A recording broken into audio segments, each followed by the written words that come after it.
Welcome to episode 155 of the G2 on 5G. It's the latest inside scoop on everything 5G. We cover 6 topics in about 20 minutes, and it's brought to you by More Insights and Strategy. I'm Will Townsend. Joining me again this week is fellow analyst Anshel Sag. Let's get started with my first topic, and this is something that both you and I, Anshel, caught wind of this week. But T-Mobile announced that it is the first to offer 5G network slicing beta resources to application developers. And network slicing is something that you and I have talked about for years on this podcast. And you have to have 5G standalone to do it. T-Mobile has the first 5G standalone network in the world. Others are following. But this is, from my perspective, it's potentially very disruptive because it's going to give developers a test bed to develop next generation applications. And just for a recap on what network slicing is, it's a way to basically take a virtual slice of a physical network and fine-tune things like throughput and latency, less about device support, to really align it to a specific application. So it's a big deal. I kind of laid it out there, but why don't you jump in and provide some insights to our listeners and viewers? So this announcement specifically is an announcement of their beta program, but also that they have a 5G network slice specifically for video already in place. Okay. And they're already working with Dialpad, Google, WebEx by Cisco, Zoom, and others to create this video calling application layer. It's going to be one of many, I believe. But I think what will happen is this will create a specific layer in their network where you can be guaranteed a certain layer of the network for a certain amount of service. And it will potentially solve a lot of the problems that we're having with, doing Zoom while you're on 5G. And Right. it could actually be a huge boost for things like video calling, which, a lot of people already are doing quite a bit of. But when you look at where it's happening, it's almost entirely happening at home because so many cellular networks really don't do a very good job of handling that video traffic, mostly because it's real-time video traffic and it's bi-directional. And there are certain things that are necessary to make that traffic work well. And when someone's on a 5G connection or even a 4G connection, you can already tell that they're no longer on Wi-Fi. So I think video is a great first place to start. I think we're going to see a lot of progress happen there quickly, and they're going to move on to new applications. And we'll see maybe more developers taking advantage of this and maybe doing another layer for holographic collaboration, next level video collaboration. But I think this is a big deal, and obviously T-Mobile as the world leader in 5G, I think it's no surprise that they're the first ones to really do this. Yeah, and what I like about this is that it builds on its developer program that it's announced. It's been about a year now, and so they're providing tools. They're providing access. Through their experience centers. And their competitors, AT&T and Verizon in the U.S. Offer similar, test beds, lab resources and that sort of thing. But just this sort of follows on and builds upon what it's already announced to support the developer community. And we've seen some really innovative applications come out of T-Mobile's think tank, if you want to call that. We've talked about Pano AI and early detection of firefights. And just in Bastrop, where I'm living now, we had our first wildfire of the season, and it's concerning. So being able to lean into things like AI and 5G and edge computing is very compelling. And so I give props to T-Mobile for providing this network slicing beta resource to drive innovation. So, but let's move to your first topic. And Qualcomm reported earnings, not the best to date. But you also want to talk about more Huawei 5G rumors. Yeah, so they reported earnings. They said that they had revenues of about 7.2 billion, with a kind of murky EPS of $1.60. So, sorry, I'll say their total revenues were 8.5, and then EPS was $1.60. all that's kind of midpoint guidance, so they didn't beat anything. They don't really feel like they necessarily missed on anything. But what really happened is that they saw their revenue drop 23%, and they saw their earnings before taxes drop 38%, and their Mhm. EPS dropped 37%. A lot of this happened in the previous quarter. So, like, we already saw the smartphone slump happen in Q2, Yeah. well, in fiscal Q2, whatever. But basically, their fiscal quarters are completely unaligned from the um, calendar year. So they're actually reporting Q3 FY23 numbers for Mhm. Q2. And then they also showed chip revenue was down 24%. Uh, Earnings were down 42% for their chip business. Revenue in QTL, which is our licensing business, was down 19%, and their earnings before taxes were down 25% in there as well. And I have a feeling that their reduction in their licensing may be coming somewhat from no Huawei licensing revenue, or a Mhm. reduction in Huawei licensing revenue, because there's a rumor that Huawei might be going on their own with 5G again. Um, Interestingly, automotive was up 15, or automotive was up 13%, so it's a bright spot in their earnings. Yeah. But overall, it was really interesting because they were saying how they believe that some of these figures will improve as Apple launches a new device, and they will still have pretty good market share within Apple. They didn't make it clear that they'll have complete market share, so there might be something going on there. But Yeah. really, the Huawei one is really interesting to me because it may be validating the rumor that Huawei may be going out and doing their own 5G modem. I've seen some stories saying that they might be using SMIC or SMIC for that, 7 nanometer DUV, not EUV. But that process may not actually be mature enough to actually supply Huawei. So who knows? But it does sound like the Huawei rumor may be getting a little bit more legit, and that Qualcomm is getting hit pretty heavily by the slump in China as well.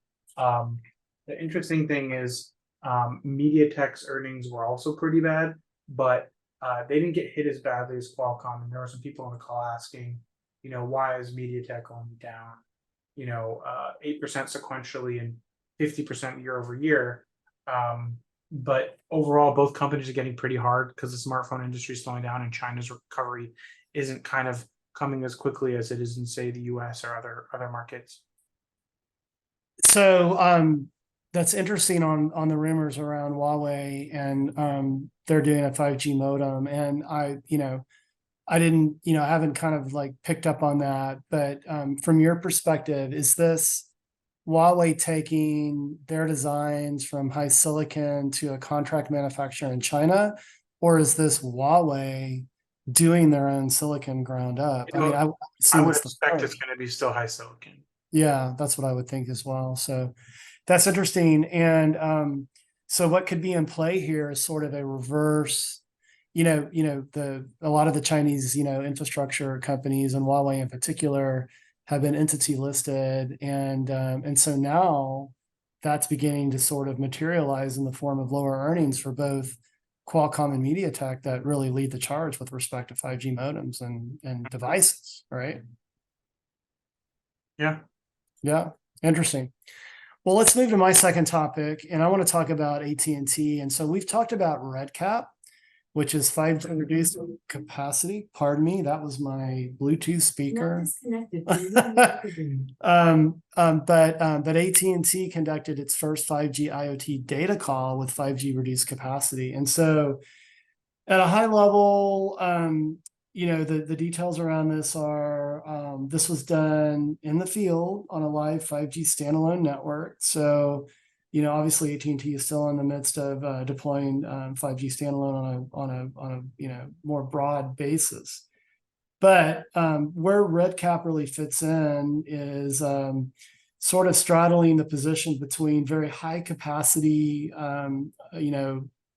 performance on 5G networks and very, very low capacity and low power, like a LoRaWAN for IoT. And so sort of this tweener capability might present some very interesting use cases for edge connected devices in IoT in particular. But I don't know if you caught the news. What do you think? I did catch the news. For some people, 5G RedCap is synonymous with NR Lite. They're Hmm. interchangeable terms. NR Lite it was the old term I think a lot of people were using. But what I'm curious about is what devices they were using, and it looks like they were using MediaTek most likely for the modem side, Hmm. and Nokia probably provided some of the network capabilities. Yeah, Um, so yeah, it looks like it's on the MediaTek RedCap. So it's interesting that they tested it on a MediaTek platform and not a Qualcomm platform. yeah, But that's, I think that bodes really well for MediaTek in terms of what their yeah. RedCap capabilities are, because they weren't the first to announce a product, but they're clearly, operating within real network live trials. So I think Hmm. that's great news for MediaTek. And yeah, it'll be really interesting to see, how this develops long term, because it's very much an IoT play. Yeah. Um, and I think that's important for people to understand that like RedCap is great for enabling low cost, low data rate applications for 5G that might still benefit from latency. Yeah, and the benefit there is not having a bifurcated networking strategy. So today, LoRaWAN is actually doing quite well. I read some news, although I don't have a topic prepared on LoRaWAN today, but they're seeing some market acceptance in Europe and that sort of thing. So, LoRaWAN as a standard has been out for several years. It's finally beginning to catch some steam, and there's some applications that are very sustainability focused around monitoring things that are related to like water quality and that sort of thing. But the challenge there is that it's a different network protocol. 5G, one of its superpowers is massive device support, and so I think 5G RedCap or 5G reduced capacity or NR Lite, to your point, provides an opportunity to sort of manage things kind of in a similar domain. But yeah, it'll be interesting to see how kind of things turn out from this regard. But you mentioned Nokia, so that's a nice segue to your second topic. And I actually tuned into the live cast today. It was at 12:30 Central, so that would have been 10:30 West Coast time for you. And Pekka, their CEO, was there, along with, I believe, Kamala Harris, our vice president. And they were talking about basically a new venture that's going to allow Nokia to manufacture fiber optic networking electronics within the United States. So I'm going to let you take Yeah. it. So Nokia's partnering with ODM Sanmina, and Mm-hmm. they are basically taking some of this BEAD funding, which is a $42 billion program for Right. manufacturing broadband equipment in the US.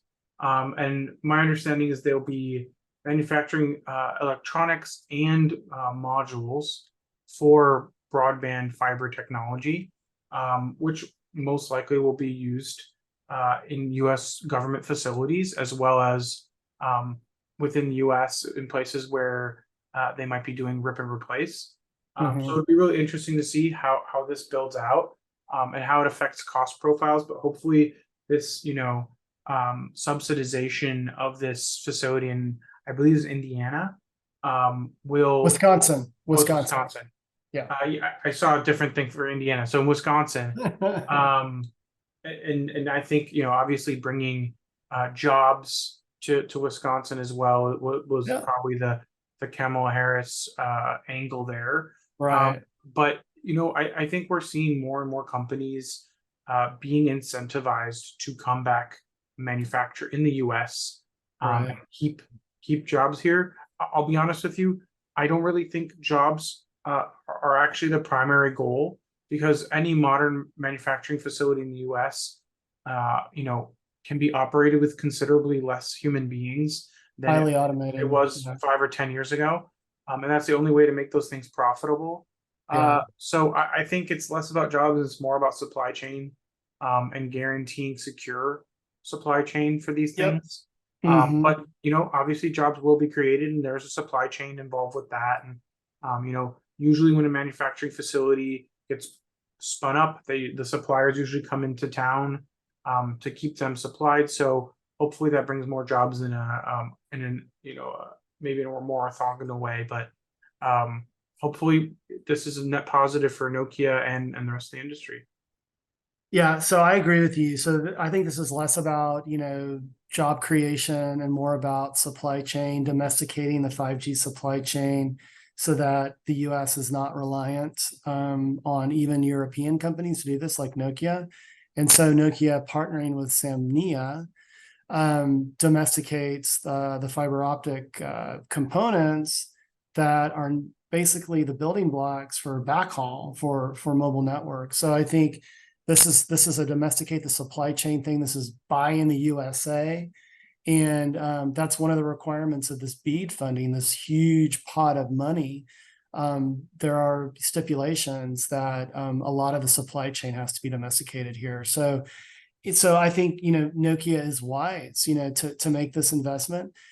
Certainly it's going to require a lot of, investment and resources on their part to do this in the United States. But I think, in the long term, it could pay, huge dividends for the company. And, Nokia is recasting itself as an enterprise service provider and certainly doing this and, providing fiber optics and fiber electronic components domestically could be a big boon for them. So time will I was tell. just going to add, the Wall Street Journal says they're going to add 200 jobs to the state of Wisconsin, and they expect production to start, or products are expected to start in 2024. So Right. Yeah. So it's definitely next year. And yeah, so that really validates our point. This is more about supply chain efficiencies and adjacencies than it is job creation. But it's good for the state of Wisconsin. I mean, when you look at the Rust Belt, when you look at that part of the country, we need to bring more high tech there. And certainly companies like Intel opening fabs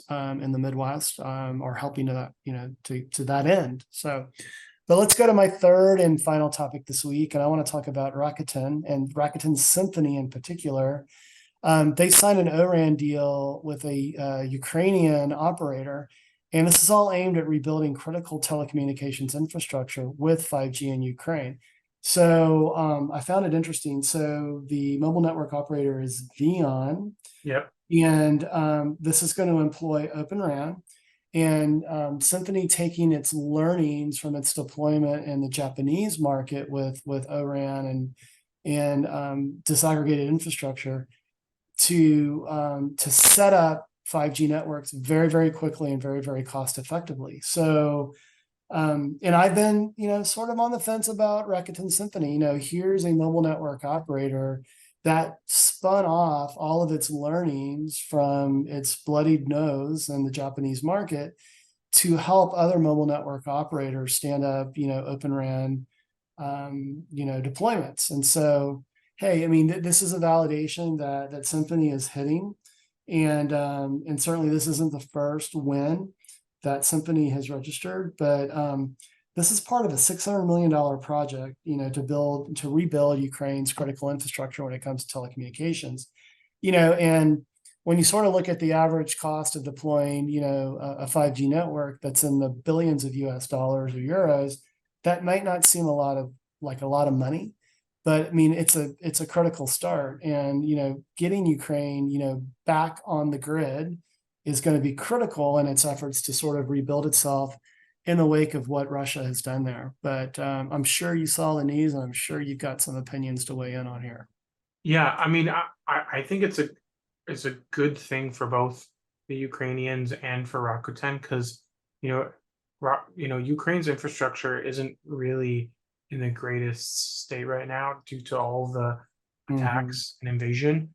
And I think that this is a good opportunity for them to modernize their infrastructure in a way that is flexible, and gives them room for expansion. And I think that this might be another one of those blessings in disguise where Ukraine rips out, equipment from other vendors that maybe wouldn't be very friendly to Western companies and Western business, Yeah. and may now be able to service, more Western companies to come into Ukraine and offer their services and applications and help the country grow. A good Right. example of that is actually the railroads in Ukraine. They were previously built with Soviet standards to basically match what Russia has, and by Russia destroying all of the rail or so much of the country's rail, they're going to be forced to replace a lot of it, and then they're probably not going to be replacing it to the Russian standards. So Right. it's going to be really interesting to see how Ukraine's infrastructure gets recast as a result of this war, and where that funding comes from. Obviously, war's not over yet. I think far from No. it, but Yeah. there's they're clearly not wasting any time trying to modernize the company or country's infrastructure to maximize its rebound. Yeah, you can argue because I have a good friend that was living in Kiev before the invasion started, and the infrastructure was not up to snuff. To your point, it was based on Russian standards, and so there's been a lot of news lately about all of the armament that the West has been sending its way in its defense against Russia. But this is an opportunity for Ukraine to really up level its telecommunications infrastructure and to modern times. And as we have witnessed over the years, ubiquitous access to the internet provides opportunities for digital inclusion, sustainability, economic prosperity, and this could really help Ukraine rebuild very quickly. Versus just sending them a check, which I think they've been on the receiving end of a lot of funds. But bringing experts in here, Rakuten has significant experience in building these highly disaggregated capex and opex optimized networks, and so I think it's a great fit. So it'll be interesting to see what happens, and we'll we can continue to monitor this and bring this back on future podcast episodes. But let's go to your third and final topic. You want to talk about Gogo, and they provide internet connectivity while we are all in the air. And it sounds like they pushed their 5G launch back yet again, right? Yeah, so basically what's happened is somehow yet again there has been an issue with how their 5G chipset was designed. If you recall, I looked back, it was about 6 months ago, we talked about a delay due to a design flaw in their 5G modem. And originally they were blaming I want to say Samsung for the fabrication issue, but Yeah. now it says that they've announced another delay due to a design error in a non 5G component of its chip, which was designed by a third-party subcontractor of its 5G solution provider. So, yeah, they are going to be forced to push it back to mid 2024. The Wow. last update we were supposed to get at the end of 2023. So this looks like another 6 month delay. The really messed up part is I didn't even realize this until I was reading one of the light reading articles by Mike Dano. Mm-hmm. It was in 2019, they announced it was going to be a 2021 project. So they're going to be 3 years late to delivering Wow. 5G due to a multitude of issues, including multiple chip problems. So don't ever say, you can just build a chip and it'll work great. I have a feeling that if they went with a commodity product, it would have cost them more, but they probably would have been in market earlier. And it Yeah. would have taken a 20% hit to their stock. Um, but the good thing is they've also announced a much smoother upgrade path for business jets and other airliners, Yeah. so they can quickly upgrade their equipment to a 5G capable box for like a meager $150,000.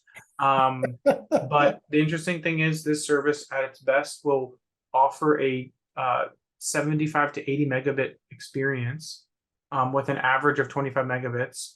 And then they're also going to be offering a low Earth orbit solution in 2024 as well, that will pair with this for international Yeah. travel. Right. So we're going to see some really interesting stuff coming from Gogo in the aviation space in 2024 if they don't have any more delays. Yeah, so I think Leo, they may have to scrap the whole kind of roadmap there, within Gogo, because just to let our viewers and listeners know, I will be publishing an update to my first article in mid-June around low Earth orbit satellite and the space race there.